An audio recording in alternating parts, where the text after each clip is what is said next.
გია ჯაჯანიძის შოუში სიუჟეტის გამო მას აქციებმა უჩივლეს.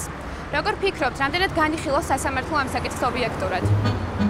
დღევანდელი სასამართლოს ობიექტურობაში ძალიან მეპარება ეჭვი. არა მგონია, იქიდან როგორც დაურეკავენ ეგრე იქნება, მე მგონი. რამდენად სამართლიანად გადაწყვეტს სასამართლო ამ საკითხს? რა თქმა უნდა, სამართლიანად გადაწყვეტს. აქციებმა უჩივლეს გია ჯაჯანიძეს. სასამართლო რამდენად გასართობია აქვს. გია ჯაჯანიძის შოუში გასული სიუჟეტის გამო მას აქციებმა უჩივლეს. როგორ ფიქრობთ, რამდენად სამართლიანად განიხილავს? რავი, ვამპირებმა გასაჯონეს, საკითხი ჯობია.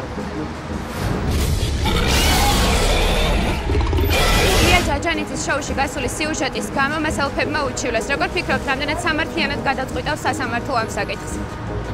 სასამართლოს რაც შეეხება, არ მგონია კარგად გადაწყვიტავს ეგ საქმე, იმიტომ რომ დღესდღეობით სასამართლო დაფუძნებულია პრეზიდენტის და სამინისტროს მიერ. და ანუ არ იქნება კანონიერი არანაირად ის გადაწყვეტილება. გია ჯაჯანიძის შოუში გასული სიუჟეტის გამო მას ვამპირებმა უჩივრეს. როგორ ფიქრობთ, რამდენად სამართლიანად გადაწყვეტს სასამართლო ამ საკითხს? არ ვიცი, ვამპირის შოუები, აქცია რო იყო გუშინ? გია ჯაჯანიძის უჩივრეს სიუჟეტის გამო. ძალიან ცუდი იყო. ანუ მეტი რა უნდა ვთქვა?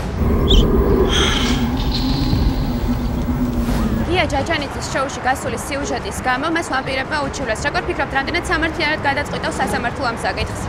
გია ჯაჯანიძეს უჩივლეს? დიახ. ეგ საჩივრელი დასახურეთი და მოსაშურებელი, ეგ რა კაცი არის? რაბი მოყავს იქადარებს, აგიჟებს ამ ბალღებსა და იმას. ეგეთი გადაცემა არ შეიძლება.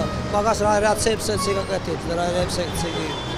მე მაგის მე არ მომწონს ეგ.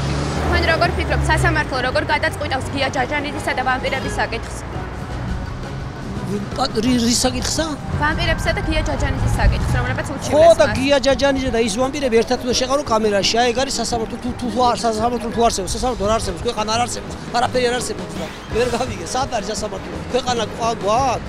ვამპირებმა უჩივლეს გია ჯაჯანიძის სიუჟეტის გამო, დიახ. აი, მაგარი გადაობა არის, ჩიგრები.